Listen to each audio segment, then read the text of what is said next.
Rich people do not all think the same way. That is the first thing almost everyone gets wrong. There is no single mind behind every fortune.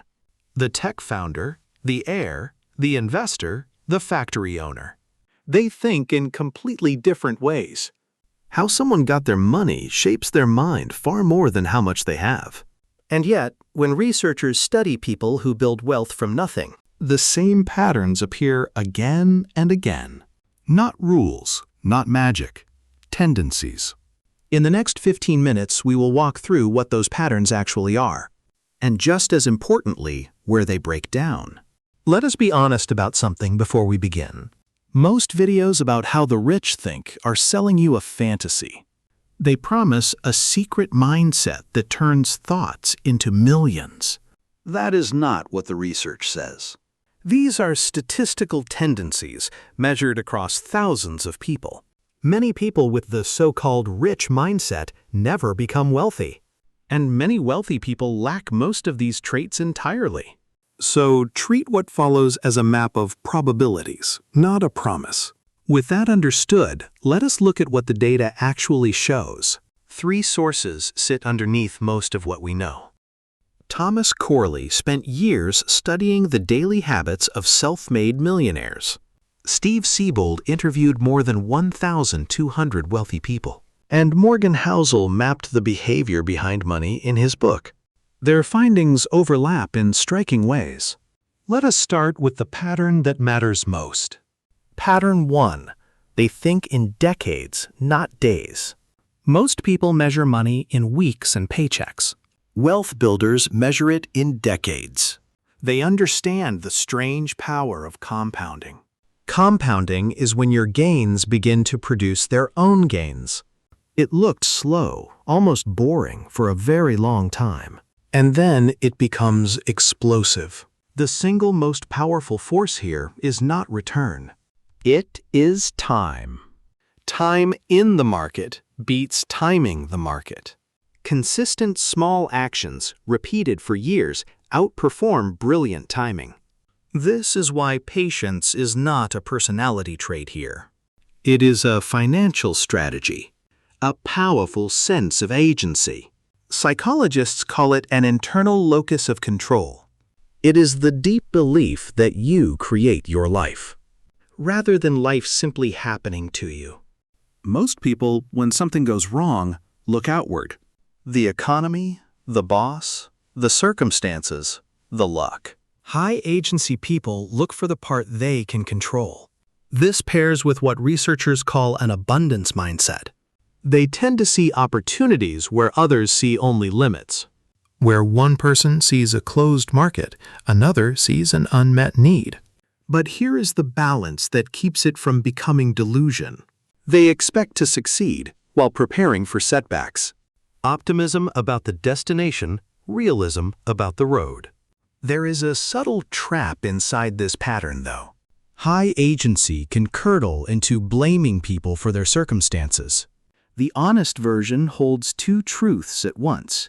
You take full responsibility for your actions, while knowing that not everyone starts from the same place. Agency is a tool for your own life, not a weapon against others. They are relentless learners. Corley found something remarkable in the daily routines he studied. Around 88% read for at least 30 minutes every day. 88%. But not for entertainment. They read to learn, to improve, to understand their field. And they prize a specific kind of knowledge. Targeted, applicable knowledge that creates real value. Not credentials for their own sake. A degree can open a door, but knowledge builds the room. And they treat failure differently than most. Failure is not shame. Failure is data. Each mistake is information about what to change next. This is the engine of constant improvement. Pattern 4. A bias toward action. Many people get trapped in analysis. They wait for perfect information that never comes. Wealth builders are more comfortable deciding under uncertainty. They would rather act, learn, and adjust. then wait for a certainty that does not exist. But notice the word calculated. This is not gambling, and it is not a lottery mentality. Hoping for a windfall is the opposite of this mindset.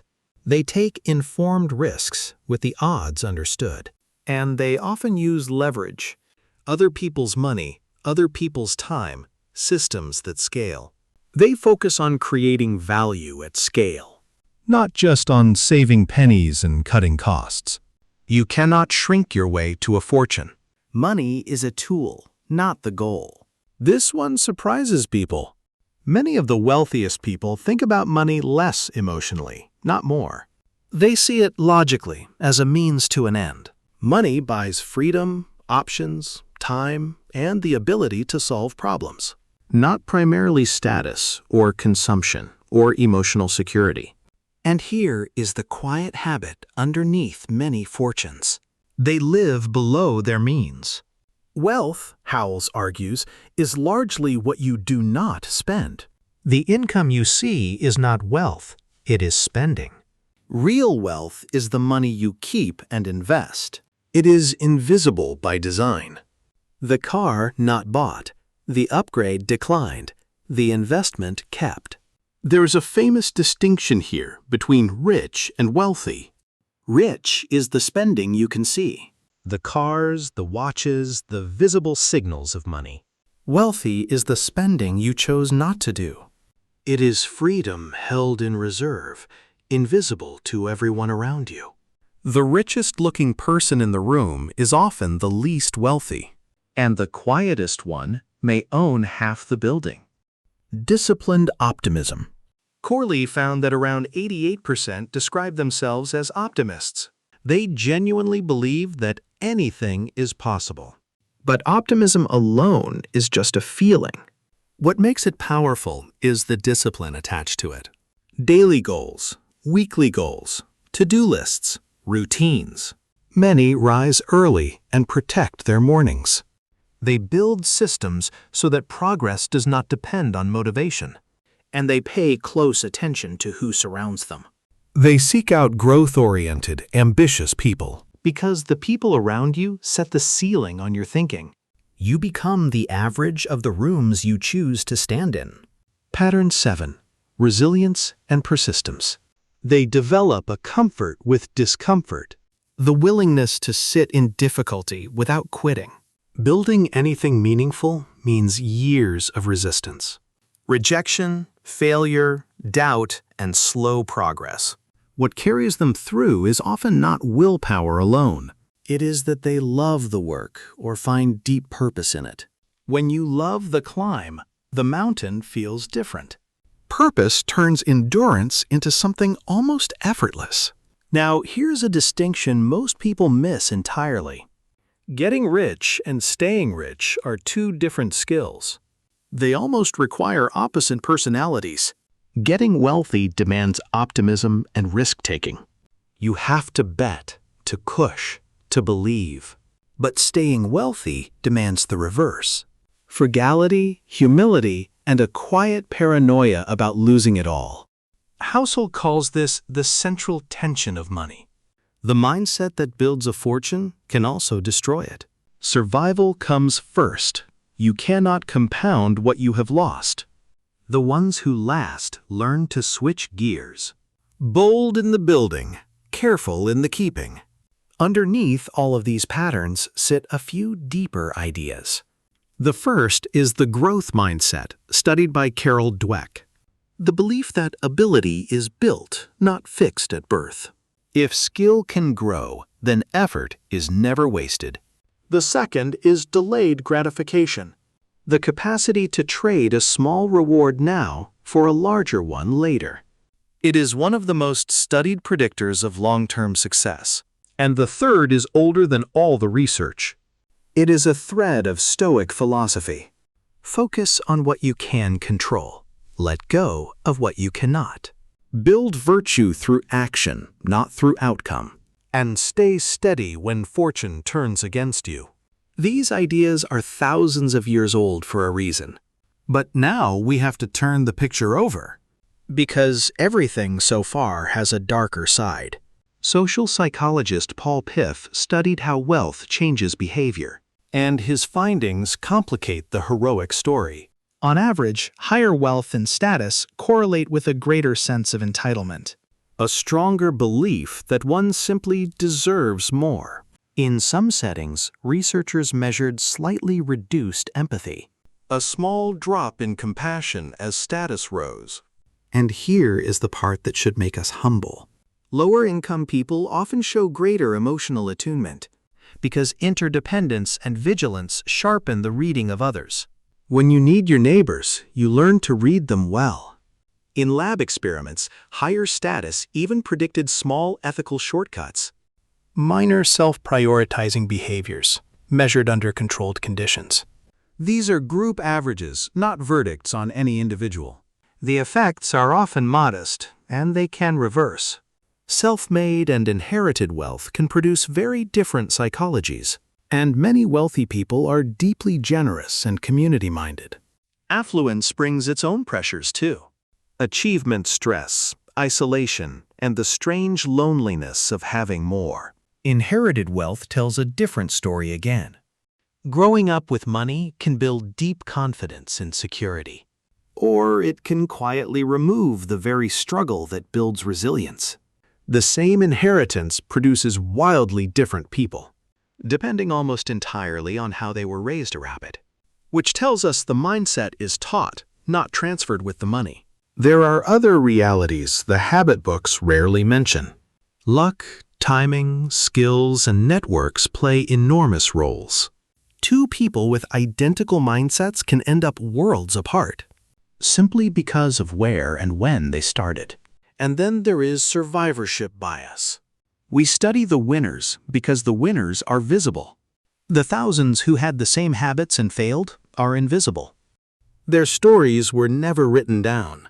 So the rich habits literature is by its nature incomplete. It shows you the survivors and hides the fallen. And there is one more truth worth more than any habit.